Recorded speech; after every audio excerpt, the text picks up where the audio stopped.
قل فيهما اسم وأكبر من نفعهما ويسألونك ماذا ينفقون وقال تعالى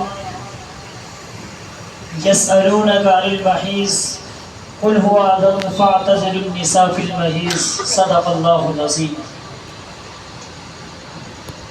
سورۃ البقرہ کی جو تقریباً 20 صفحات رہ چکے تھے اس کی تلاوت کی گئی، اور اسی طرح سورۃ آل عمران کی تلاوت کی گئی۔ جیسا کہ ہم نے آپ کے سامنے کل یہ بات رکھی تھی کہ سورۃ البقرہ کے اندر اللہ رب العزت والجلال نے ایمانیات، اعتقادیات، معاملات، اخلاقیات، معاشرت، یعنی تمام چیزوں کو ان صورت کے اندر اللہ نے سمو دیا ہے۔ اور اس صورت کے اندر ایک بہت بڑی چیز جو اللہ نے بیان کیا وہ انسانی معاملات ہیں، آپس کا لین دین ہے، انسان کے جو ویوہار اور جو آپسی تنازع ہوتے ہیں۔ ایک بھائی دوسرے بھائی کے لیے جان دینے کو تیار رہتا ہے، لیکن جب مال کی باری آتی ہے تو جو بھائی کل جان دینے کو تیار تھا آج جان لینے کو تیار ہے، وہ ہے مال۔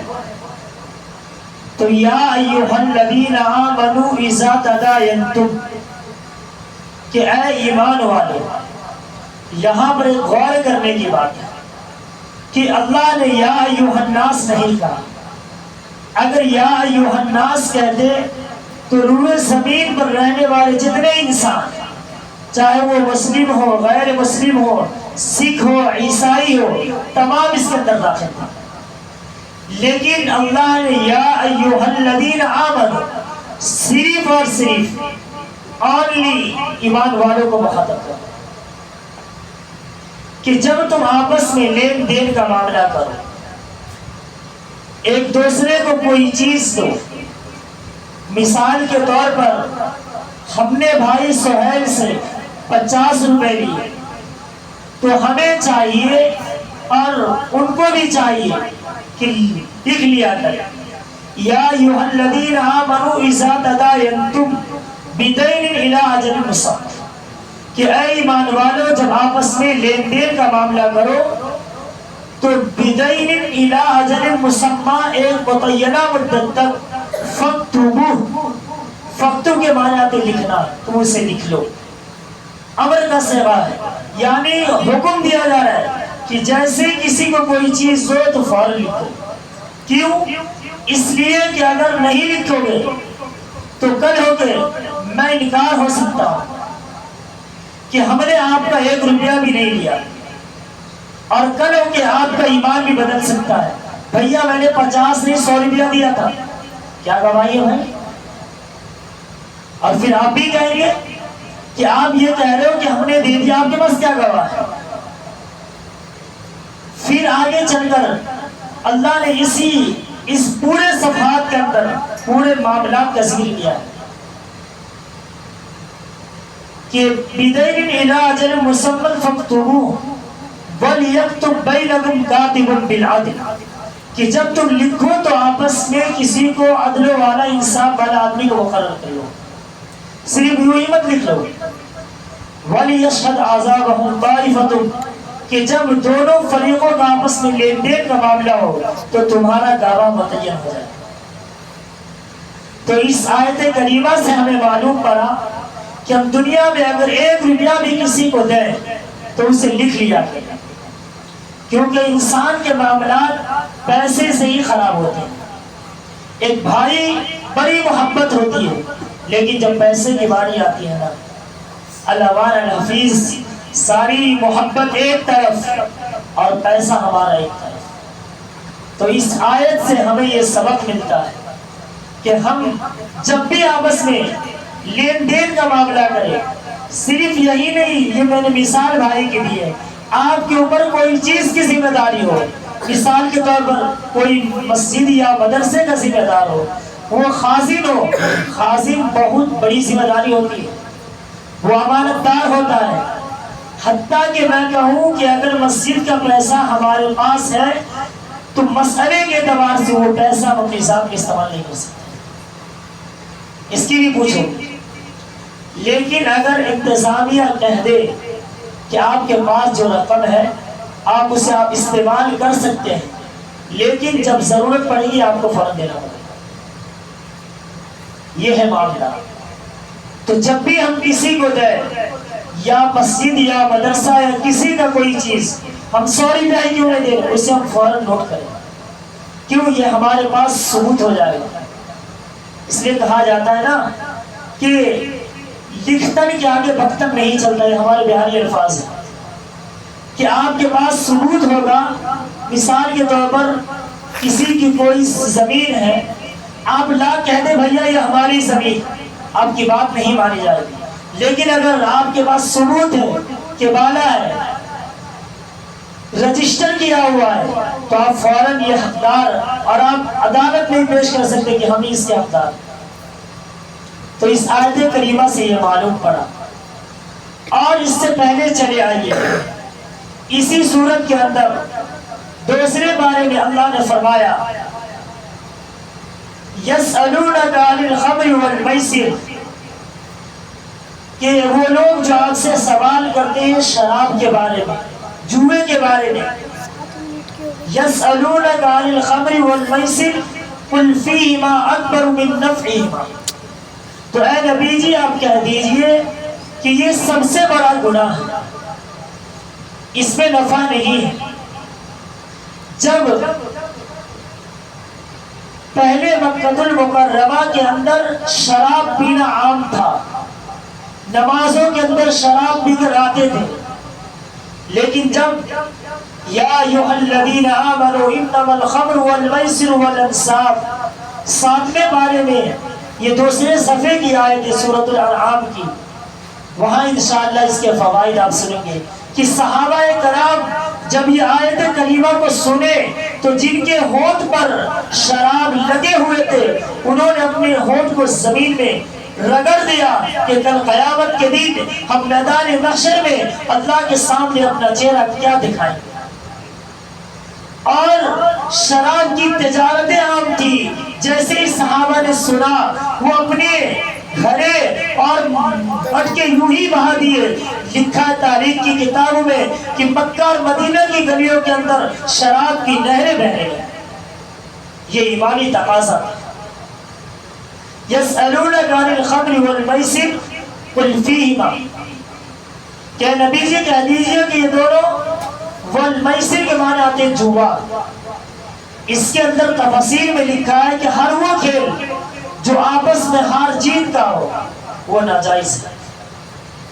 مثال کے طور پر لیڈو ہم کھیلتے ہیں، اس میں ہم نے رکھ لیا بھیا 100 روپے کا، اگر ہارا تو 100 روپیہ دوں گا، جیتا تو آپ کو دینا پڑے گا، یہ حرام ہے، یہ حرام ہے۔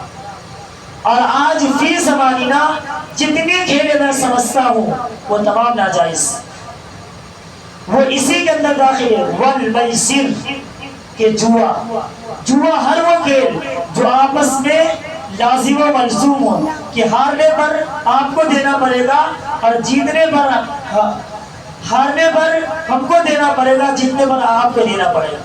تو ہر وہ کھیل جس کے اندر شرط لگائی جائے وہ شریعت میں حرام ہے، اس کا پیسہ بھی حرام، اس کا کھانا بھی حرام۔ اور قل فیہما اکبر، کہ یہ سب سے بڑا گناہ، سب سے بڑا گناہ ہونے کا مطلب ہے یہ جائز ہی نہیں۔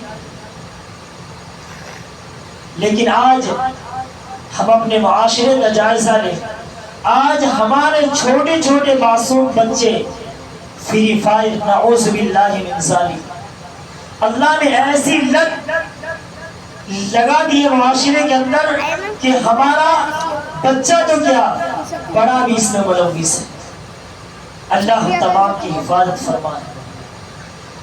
اور اسی صورت کے اندر ایک آیت آئی یسألونک ماذا ينفقون، کہ وہ لوگ جو آپ سے سوال کرتے ہیں کہ وہ اپنے مال کو کہاں خرچ کریں، تو آپ کہہ دیجئے قُلْ مَا أَنْفَقْتُمْ مِنْ خَيْرٍ فَلِلْوَالِدَيْنِ، قُلْ مَا أَنْفَقْتُمْ، کیا نبی جی کہہ دیجئے تم اپنے مال کو خرچ کرو فَلِلْوَالِدَيْنِ، اپنے والدین پر۔ لیکن آج دکھاوے کے لیے، نام و نمود کے لیے، اپنے مال کو بڑی شہرت جمانے کے لیے بہت دور جا کر دیتے ہیں کہ ہمارا نام پیدا ہو۔ میرے بھائیو یاد رکھو، اگر ہمارا بوڑھا ماں باپ اگر کسی چیز کی تمنا اور آرزو کرتے ہوئے اس دنیا سے چلا گیا تو یاد رکھیے آپ اس دنیا میں بھی اس عذاب کو بھگتیں گے، کل قیامت کے دن اس کا جواب دینا پڑے گا۔ آپ اس آیت کریمہ سے اندازہ لگائیے، اگر شارع عام پر دینے کا حکم ہوتا تو قُلْ مَا أَنْفَقْتُمْ مِنْ خَيْرٍ فَلِلْوَالِدَيْنِ نہیں ہوتا، بلکہ فَلِلْمُسْلِمِينَ ہوتا کہ تمام مسلمانوں کے لیے۔ تو قُلْ مَا أَنْفَقْتُمْ مِنْ خَيْرٍ فَلِلْوَالِدَيْنِ وَالْأَقْرَبِينَ، والدین کے بعد کن کا حق ہے؟ اقربین، اقرب میں سب سے پہلے حق بھائی ہوتے۔ لیکن آج یہ رمضان المبارک کا مہینہ، زکوٰۃ لوگ دھڑلے سے نکالیں گے، انشاءاللہ حیات باقی رہی گی تو اس پر بہت اچھی بحث ہے کہ آج لوگ زکوٰۃ ادا کرنے کے لیے اپنا بھائی بھوکا مر رہا ہے، اپنی بہنیں بھوکے مر رہی ہے، اپنی پھوپھی بھوکے مر رہی ہے، اور اپنی نانی اپنی دادی بھوک مر رہی ہے، اور اپنا بہت محبین بھوکا مر رہا ہے۔ لیکن ہم لوگوں کو دکھانے کے لیے شارع عام پر غریبوں کے اندر اناج تقسیم کر رہے ہیں، عید کے جوڑے تقسیم کر رہے ہیں، کیوں؟ تاکہ ہمارا نام ہو۔ حالانکہ قرآن کریم نے فرمایا قُلْ مَا أَنْفَقْتُمْ مِنْ خَيْرٍ فَلِلْوَالِدَيْنِ وَالْأَقْرَبِينَ، کہ ماں باپ کے بعد سب سے زیادہ حقدار ہوئے ہیں جو آپ کے محبین ہیں، ان پر خرچ کیجیے۔ وَالْيَتَامَى وَالْمَسَاكِينِ وَابْنِ السَّبِيلِ، مصارفین زکوٰۃ کو اللہ نے بیان کیا کہ ان کے بعد یتیم، مسکین، کہ حق کس کا آتا ہے؟ یتیم کا، مسکین کا۔ پھر آگے چل کر وَالْمَسَاكِينِ وَابْنِ السَّبِيلِ، اور وہ مسافر جو بیچارہ سفر میں ہیں، اچانک پیسے ختم ہو گئے، اس کی مثال عام طور پر لے لیجئے، موبائل کے اندر آج انٹرنیٹ کا زمانہ ہے، بینکنگ آن لائن کا زمانہ ہے، اب وہ بیچارہ سفر میں ہے، جیب میں 1 روپے بھی نہیں ہے، اور آج کی ٹیکنالوجی نے تو انسان کو کنگال بنا دیا۔ بڑے بڑے لوگ کے جیب میں پیسے نہیں ہوتے، کیوں بھیا؟ ہمارے موبائل میں۔ اگر ہمارا موبائل کام کرنا بند کر دے تو ہم روڈ پہ بھکاری بن جائیں گے، اگر ہم کہیں پر ہاتھ پھیلائیں گے لوگ ہنسنے لگے گا، بولے گا اللہ یہ کیسی بات کر رہا ہے۔ حالانکہ حقیقتاً وہ اس بات کا ضرورت مند ہوگا کہ ان کو کچھ پیسے کی مدد ہو جائے تاکہ وہ چندر پور سے ناگپور تک آرام سے سفر کر سکے۔ تو اس آیت کریمہ کے اندر آیا وَابْنِ السَّبِيلِ، کہ تم کس میں خرچ کرو؟ مسافر پر۔ وَمَا تَفْعَلُوا مِنْ خَيْرٍ فَإِنَّ اللَّهَ بِهِ عَلِيمٌ، اور اللہ تبارک و تعالیٰ زیادہ جانتا ہے کہ کون کس معاملے کے اندر اور اپنے پیسے کو کہاں خرچ کر رہا ہے اور وہ دے رہا ہے۔ پھر آگے چل کر اسی صورت کے اندر اور دوسرے بارے کے اندر ایک آیت کریمہ الطلاق مرتان، طلاق، مردوں نے آج طلاق کو اپنا ایک ہتھیار سمجھ لیا ہے۔ یاد رکھیے اللہ کے نزدیک سب سے ناپسندیدہ چیز طلاق ہے، سب سے ناپسندیدہ چیز۔ لیکن آج ہمارے نوجوان، آج ہمارا بھائی عورتوں کو کھیل بنا کر طلاق کو اپنی گولی بنا لیا ہے۔ لیکن جو لوگ طلاق کو اپنا ہتھیار سمجھ رہے ہیں تو سمجھ لیجئے کہ آپ کی زندگی کی بربادی یہیں سے شروع ہو رہی ہے۔ اگر ناحق کسی کی بیٹی کو، کسی کی بہن کو آپ کسی تھوڑی سی بات کی بنا پر یا غصے میں یا جھگڑے کی بنا پر آپ طلاق دے رہے ہیں تو آپ ان کی زندگی کے ساتھ کھیل رہے ہیں۔ یاد رکھیے جس طرح آپ ان کی زندگی کے ساتھ کھیل رہے ہیں، کل اگر آپ کی بیٹی کے ساتھ، آپ کی بہنوں کے ساتھ اگر یہی کھیل لیا جائے تو یاد رکھیے اس وقت ہمارا عالم کیا ہوگا۔ طلاق اللہ نے مصلحت کے طور پر دی ہے، دو خاندان کو جوڑنے کے لیے دیا ہے۔ کیوں؟ انسان کے مزاج مختلف ہوتے ہیں۔ طلاق اس لیے رکھا گیا کہ جب دو میاں بیوی آپس میں نہ رہ سکے، نبھاؤ نہ ہو سکے، لیکن اس سے پہلے بھی قرآن کریم کے اندر اللہ نے فرمایا وَإِنْ خِفْتُمْ شِقَاقَ بَيْنِهِمَا فَبْعَثُوا حَكَمًا مِنْ أَهْلِهِ وَحَكَمًا مِنْ أَهْلِهَا کہ جب میاں بیوی میں آپس میں اختلاف ہو جائے تو ایک طرف بیٹی والے، ایک طرف بیٹے والے آ کر جمع ہو جائے اور آپس میں صلح و صفائی کا معاملہ کریں۔ یہ حق دیا ہے، لیکن طلاق دینے کا بھی طریقہ ہے کہ اولاً اگر نہ مانے تو پہلے تو ان سے بات مت کرو، اس سے بھی نہ ہو بستر الگ کر دو، اس سے بھی نہ ہو ان کے کمروں کے اندر جانا چھوڑ دو، اس سے بھی نہ ہو تو 2-3 مہینے کے لیے ان کو مہنگا چھوڑ دو، اس سے بھی نہ ہو تو ایک طلاق دو، ایک طلاق، تاکہ آپ کو ان سے واپس لینے کا حق رہے۔ صحبت کر لیں کہ وہ آپ کے پاس آ جائے گا، ہو گئی یہ ختم۔ لیکن زندگی میں 2 ہی طلاق کا اختیار ہے، لیکن آج یوں آیا ٹھوک دی، اگر ان کا دل دکھ گیا تو نہ ہم اس عالم کے رہیں گے نہ اس عالم کے رہیں گے۔ اللہ ہمیں اور آپ کو، باتیں تو بڑی لمبی ہے لیکن اوقات ہمارے پاس دامنگیر ہیں، جو مختصر سی بات ہمارے ذہنوں میں تھی آپ کے مابین رکھا، اور اسی کے اندر آیت الکرسی آئی۔ آیت الکرسی کے بارے میں جو اللہ لا الہ الا هو الحی القیوم ہے، اس کے اندر اللہ کے حبیب نے فرمایا کہ اگر کوئی انسان سوتے وقت اس کو پڑھ لے گا تو انشاءاللہ موت کے علاوہ اس سے دنیا کی کوئی بھی چیز تکلیف نہیں دے سکتی، اور اگر کوئی اپنے گھروں سے پڑھ کر سفر میں نکلے گا تو موت کے علاوہ کوئی ناگہانی ان پر آفات نہیں آئے گی۔ اللہ ہمیں اور آپ کو ان باتوں پر عمل کی توفیق نصیب فرمائے، آمین۔ وآخر دعوانا الحمدللہ۔